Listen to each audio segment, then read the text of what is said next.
Curse by Todd Bennett of ShemaYisrael.net.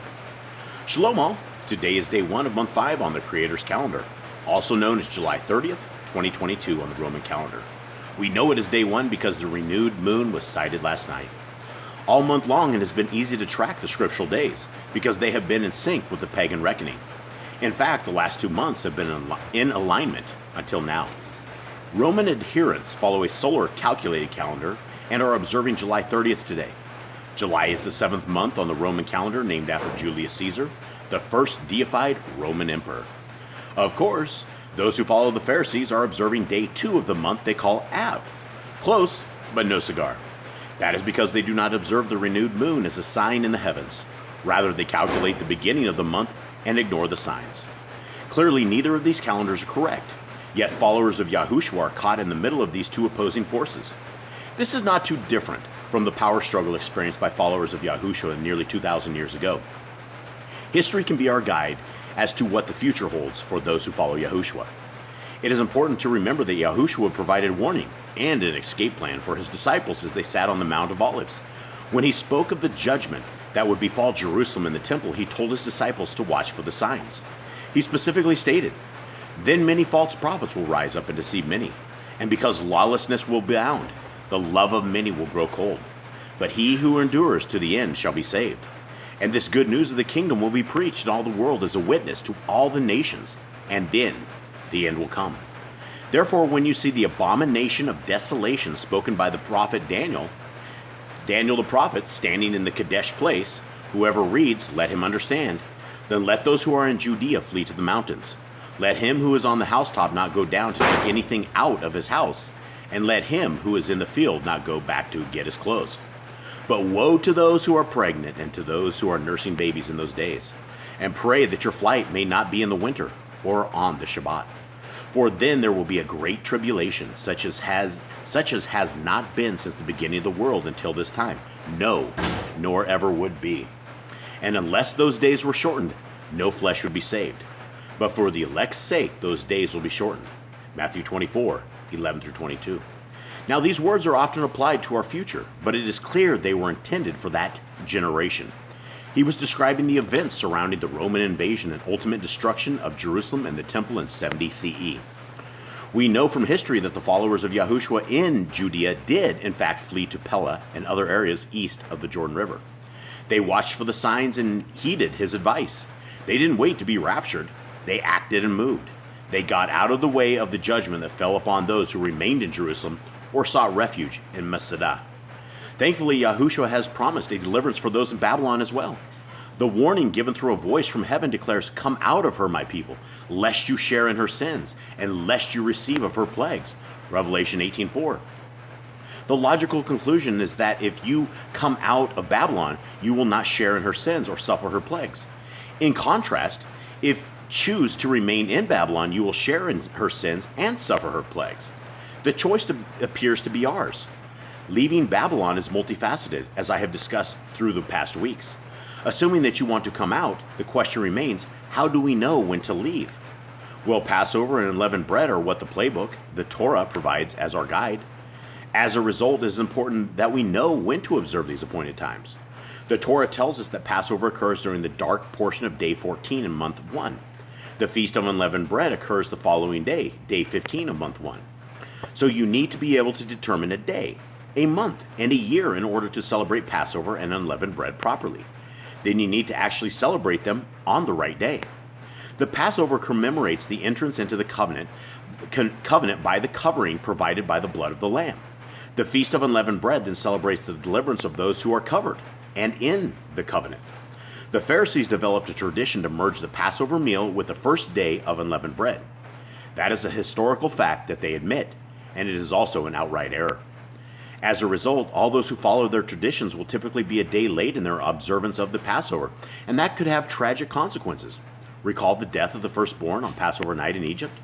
In fact, in 2023, rabbinic Jews will celebrate the Passover on Wednesday, April 5th in the evening, but the Passover meal should occur after sunset on Tuesday, April 4th, according to the Torah. So the Pharisees and those who follow their erroneous traditions will be late to the party, just like the 5 foolish virgins described in Yahushua in Matthew 25. Then the kingdom of heaven shall be likened to 10 virgins, who took their lamps and went out to meet their bridegroom. Now 5 of them were wise, and 5 were foolish. Those who were foolish took their lamps and took no oil with them, but the wise took oil in their vessels with their lamps. But while the bridegroom was delayed, they all slumbered and slept. And at midnight a cry was heard, Behold, the bridegroom is coming! Go out to meet him! Then all the virgins arose and trimmed their lamps. And the foolish said to the wise, Give us some of your oil, for our lamps are going out. But the wise answered, saying, No, lest there should not be enough for us and you, but go rather to those who sell and buy for yourselves. And while they went to buy, the bridegroom came, and those who were ready went in with him to the wedding, and the door was shut. Afterward the other virgins came also, saying, Lord, Lord, open to us. But he answered and said, Assuredly, I say to you, I do not know you. Watch, therefore, for you know neither the day nor the hour in which the Son of Man is coming. Matthew 25, 1-13.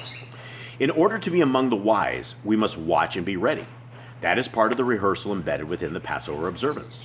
The key is not to simply observe the Passover whenever you want.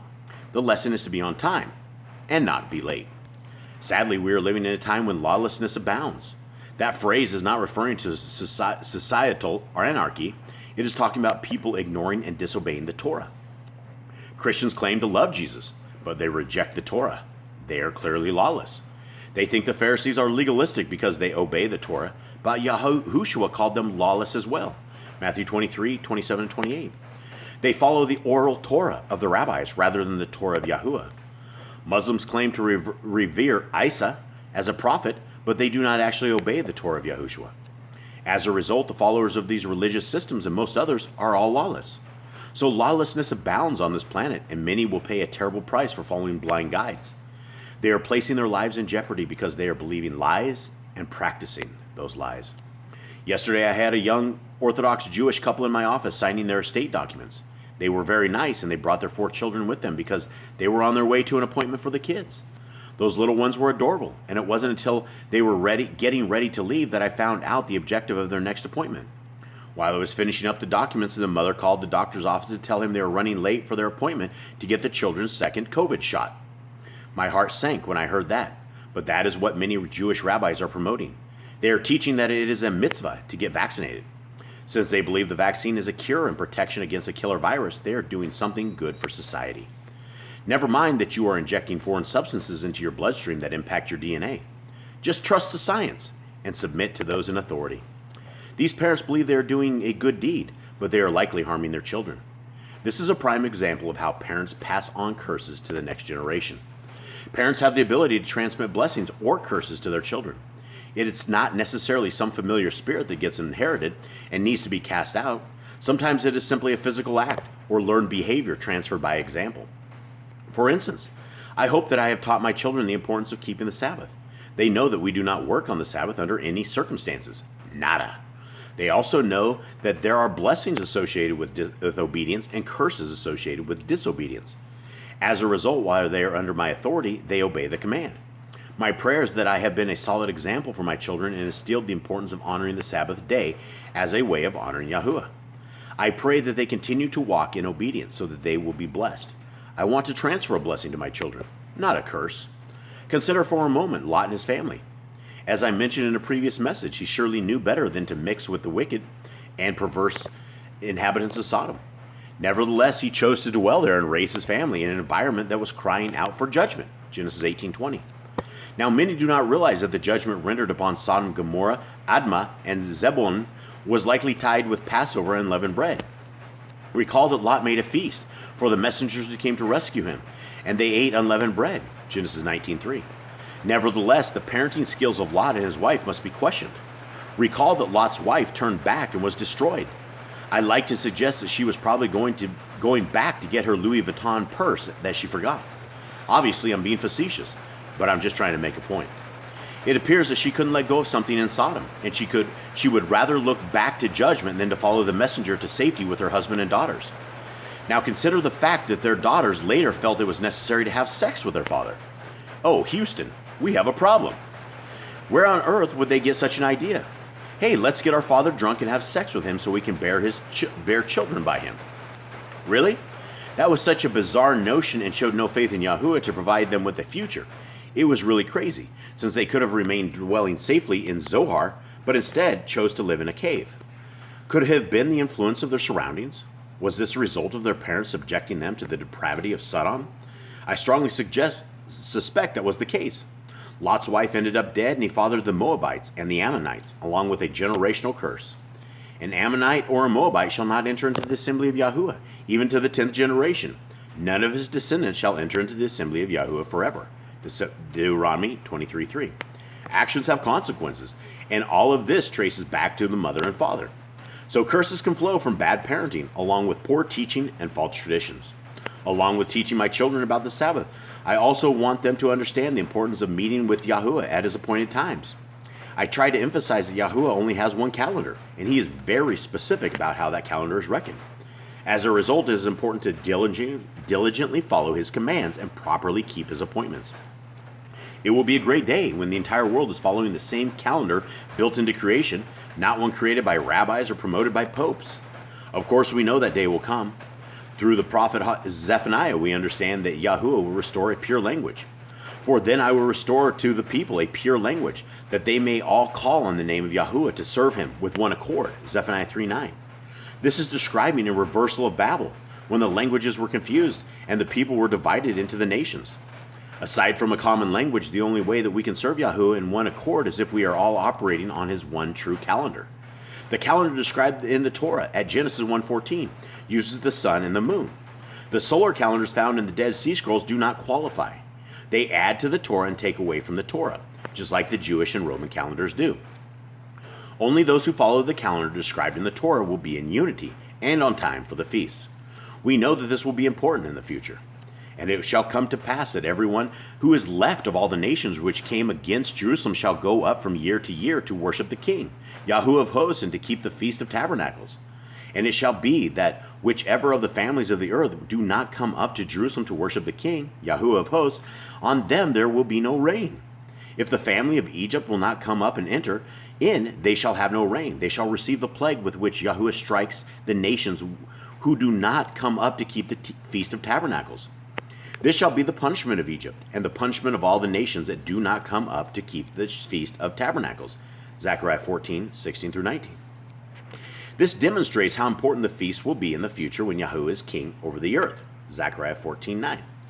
During that time, the king will reckon time through the new moons and Shabbats. And it shall come to pass that from one new moon to another, and from one Shabbat to another, all flesh shall come to worship before me, says Yahuwah. Isaiah 66:23. We are only 2 moons away from month 7, when the Feast of Tabernacles, Hag HaSukkot, occurs. As with Passover, you must know when the month begins in order to properly observe Sukkot, which starts on day 15 of month 7. This determination is so important that day 1 of month 7 is actually an appointed time known as Yom Teruah, the day of blasting. Yom Teruah begins with the sighting of the moon on day 1 of month 7, which is anticipated to occur after sunset on September 27th, 2022. Once again, the Pharisees will be off because of their calculated calendar. They will actually be celebrating early on September 26, 2022. Let's face it, all of us were born into a curse that resulted from our father Adam. Most of us inherited lies from our fathers as well. The key is to reject those lies and walk in truth. As I have mentioned before, we are in the generation that is witnessing the end of the curse upon the house of Yisrael. I suspect that will coincide with the lifting of the curse that has been on all mankind for almost 6,000 years. Is it any wonder that the forces of darkness are currently trying to kill off and control the world population? Their time is running out. The king is coming soon. Sadly, we are currently living in a generation under another curse. Most do not even know how to feed themselves. As a result, they remain lashed onto the breast of the mother of harlots and will literally starve if they let go. The time is ripe for the hungry and dependent masses to become enslaved. Thankfully, we have a promise of daily bread and living water if we're willing to leave Babylon and not look back. I'm currently sitting in a largely empty house, spending my last Shabbat with my family before we depart for good. As we remember the decades spent in this beautiful, peaceful, and private spot overlooking the Mohawk Valley, we can only praise Yahuwah for his goodness, but it's time to look forward, not backward. We pray that Yahuwah continues to guide us and direct our path in the days and months ahead. As we approach the appointed times of the 7th month, it is important to remember that the focus is on the fact that we are living in temporary structures, sukkahs, preparing to dwell with the King. It is time for all of us to walk in the light of the kingdom and step out from underneath the curse of Babylon.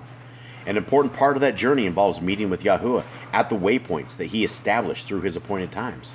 So let's make sure that we show up for those appointments in one accord at the right time. Baraka, Todd, Shema, Yisrael.net.